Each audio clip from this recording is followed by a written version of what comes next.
Hi guys! So today, i-announce ko na yung winner ko and it's March 14, 10 p.m. na. I just came home from school. And ang first thing na gagawin ko is to copy-paste all of the comments. Then, ilalagay ko siya dito sa random org.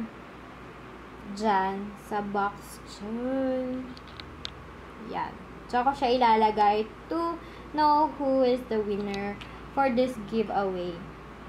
So, i-copy-paste ko lang lahat ng comments and kahit yung sa akin. Nakuha ko tong technique nito kay Ate Anna Kay. So, ayan ha, nakita nyo. Lahat naka-copy. Naka-highlight. And, I'm just gonna drag. No, we're just going to paste all of your comments and also my comments. So, kinlik ko na yung randomize and now we're just waiting kung sinong winner. Ang kukunin ko is yung number 1 kasi top 22 yung nakukuha niya ngayon. And first thing, meron na agad si May J.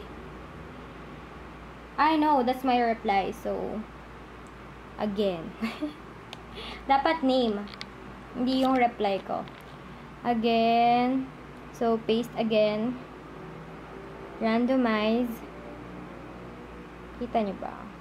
Sorry kung malikot yung camera. Okay, so si May J ang nanalo for this giveaway. Congrats! But first of all, gusto ko lang mag-sorry kung yung clip na napanood niyo is medyo nakakahilo.